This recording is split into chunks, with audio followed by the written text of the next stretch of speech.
What's the difference between Maradona, Thierry Henry, and George Weah? George Weah has won a Ballon d'Or, the biggest individual award in football. And not just that, he's the only African to ever win it. Think about how insane that is.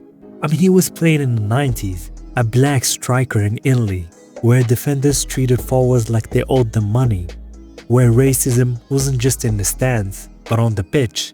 And yet, Weah was so good, so undeniable, that even the people who usually gave this award to only Europeans just went, yeah, okay, we have to give it to him. How good do you have to be for that to happen? And as if that wasn't ridiculous enough, after all that he just went, alright, time to run a country, I guess. Like, how do you go from scoring world-class goals to leading a nation? And now, his son is playing for Juventus in the US national team.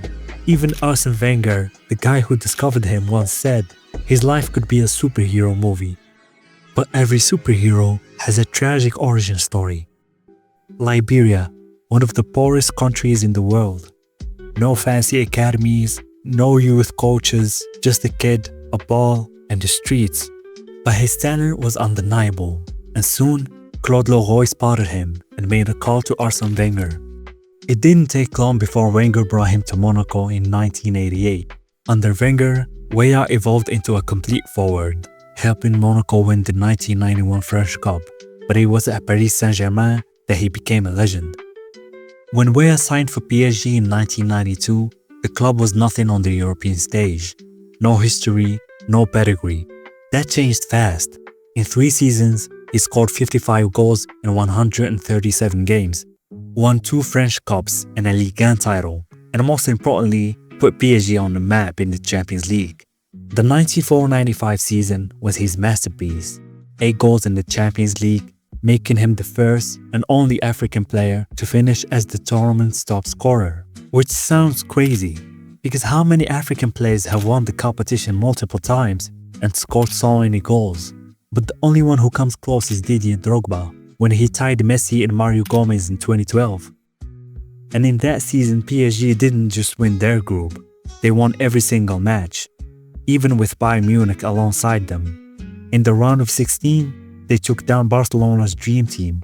Weah gets it back from Valdo. They want to let this fella get into his stride. George Weah on the prowl, bang! Weah's goal against Bayern, legendary, picking up the ball, dribbling past everyone, and smashing it past Oliver Kahn.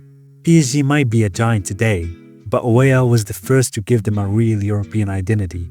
By 1995, Weah was at his peak. He moved to AC Milan, one of the greatest clubs in history, and instantly made an impact. And by the end of the year, he had done the unthinkable.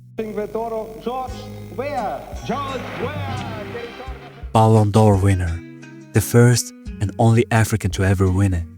FIFA World Player of the Year also, a true global icon. But if one moment defines him, it's his goal against Verona. Starting from his own box, he went the length of the pitch, dodging defenders like they didn't exist, and scored.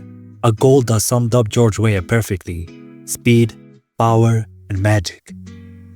At Milan, Weah cemented his legacy: 58 goals in 147 games, 2 Serie A titles, and countless unforgettable moments. But he wasn't just a goal scorer, he was a leader, an inspiration, and one of the most complete strikers of his generation. In 1996, controversy struck. After repeated racist abuse from George Costa, Weah snapped. He punched him in the face. A 6-match ban followed, but for many, it was a moment that showed he refused to be disrespected. By the year 2000, Weah moved to Chelsea, scoring on his debut against Tottenham and helping them win the FA Cup. After short spells at Man City and Marseille, he finished his career in the Middle East, leaving behind a legacy that no African player has ever matched. But while most players retire and fade away, Weah was just getting started. For most, winning the Ballon d'Or would be the ultimate achievement. Not for George Weah. Liberia was in ruins after 14 years of civil war. Poverty, corruption, instability. Weah wanted to change everything. In 2005, he ran for president. He had the support of the people, but his lack of political experience cost him. He lost to Ellen Johnson's Sirleaf. Most would have given up, but Weah didn't. He went back to school, studied politics and economics, and prepared for a comeback. By 2014, he was elected senator, proving he could win in politics, just like he did in football. Then came 2017. This time, he was ready. He connected with the youth, campaigned harder, and when the votes came in, he won. George Weah, the kid from Monrovia, had just become the president of Liberia. As president, Weah promised change. He cut government salaries, pushed for education reforms, and tried to rebuild the economy. But running a country is tougher than leading a football team. The economy struggled, corruption scandals surfaced, and by 2023, his popularity declined.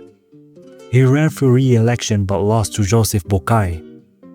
Another defeat. But just like in 2005, he accepted it with grace, proving that even when he loses, he wins in the right way. Liberia and the United States have a bond unlike any other African nation, a country founded by freed American slaves, built on the idea of a fresh start, yet always tied to the place they left behind. That connection still runs deep today, and George Weah, he lived it in every way. After his playing career, he spent time in the US, and his son Timothy Weah was born there. Growing up in New York, choosing to play for the US national team, and now representing Juventus in Europe. It's a full circle story.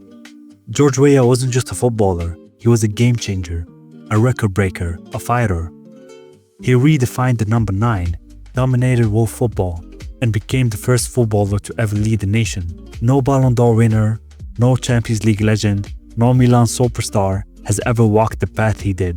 A football icon, a political warrior, a true superhero. Shout out to him, honestly.